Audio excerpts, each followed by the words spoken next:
Hey everybody, this is my 55-gallon aquarium, and it is my least healthy and least well-managed aquarium, and recently it just got worse. I used to have a power head down at the far end here.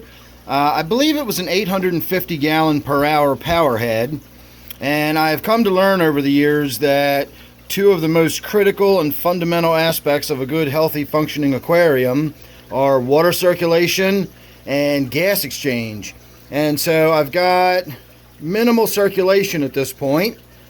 All I'm relying on is what's coming through that filter, and you can see it's not moving a whole lot of water across the surface.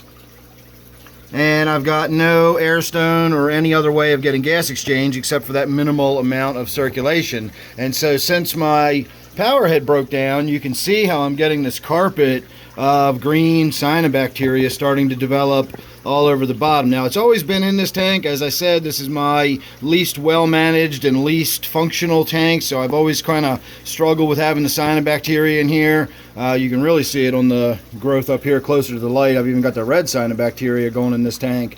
And so it's kind of taken off since I lost my additional circulation. So what we're going to do today is we are going to replace the power head. This is a Hydor Coralia, and it's an 850 gallon per hour power head. We're going to go ahead and install that down here in the bottom corner, and then underneath of that we are going to have this air pump for up to a 60 gallon aquarium. That is going to go right underneath of it, or at least the air stone will, not the pump of course, but we're going to put it directly below the power head, and hopefully the bubbles will rise up into the power head and sort of get dispersed into the tank and give us a bunch of micro bubbles, and that will give us the absolute best gas exchange possible. So let me get started on that, and we will see how much water flow and air bubbles and everything we get from the result of this. I have a feeling it's going to be kind of a lot for a 55 gallon tank, but sit tight and let me get this installed. Alright, that is phase one completed. We've got the new power head in there, and that is the same size that was in there before. The other one was just so old and covered in growth and algae all over it, it just wasn't moving as much water as this one is, being brand new. But it's moving a lot of water. You can see the fish down here are swimming around in the current. You can see the detritus is swirling all around the tank now. Even the fish up here are sort of struggling to stay in the current. So that's more water than I want flowing around this tank. I don't need that much water flow, especially if I'm going to be having an air stone in here in just a few minutes. So we've got the power head in there, and fortunately I have been digging out in my yard over the last several days, and I now have a big pile of rocks to choose from, and I chose this one. It's a pretty good looking rock. It's got a lot of structure, texture, rough edges, but it's also got a relatively flat side, and we're going to put that in the tank in the back, and we're going to probably put it in this direction, and we're going to put it right in front of that where that power head's aiming, and that should disrupt and diffuse the water flow enough around the tank that we won't be getting this sort of swirling torrent of water. So let's get started on that, and then we will put the air stone in for the last part of it. Alright, I positioned it in such a way that we've got some backflow. The water kicks off the bottom of it and swirls back into the corner, which I like. I normally have a sort of dead zone underneath the power head, and that's where a bunch of detritus collects.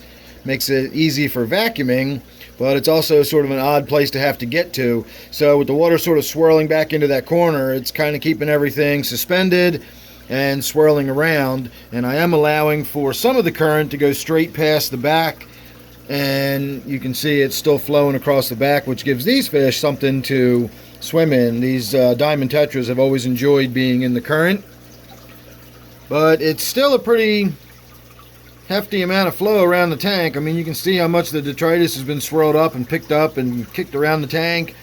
So I'm going to leave it like this for a little while. It doesn't look like that angelfish is struggling too much to stay in one position, and that's my main concern, is this angelfish. They can't be in fast moving water. These aren't really river fish, you know. So as long as the angelfish doesn't seem too stressed out, the rest of the fish in here will be fine. They actually are river fish. Well, the guppies aren't, but the diamond tetras certainly are. So let's get the air stone put in, and we will see what we're getting as far as the amount of bubbles coming out of this thing. It's a pretty hefty unit for a 55-gallon tank. So we're going to put this down on the floor underneath and then run the air hose up and into the back. Alright, that is an awful lot of bubbles for a 60-gallon tank air pump. And that is only half the amount of air that this pump actually moves. There are actually two nozzles for hoses to be attached. I only hooked one up, and then the other one is just blowing air out into my basement. So I'm probably going to wind up hooking the other line up, and I will run a line down to my gourami tank down there, which does not have an air stone in it. Not exactly looking forward to the idea of putting an air stone in that tank. It seems to do okay without one. But as I keep saying, I've just learned over the years that the benefit you get from putting a simple air stone in the tank is immense. And so I really want that gourami tank to do well. And putting an air stone in there is probably going to help it be a little bit healthier. So we're going to go ahead and do that.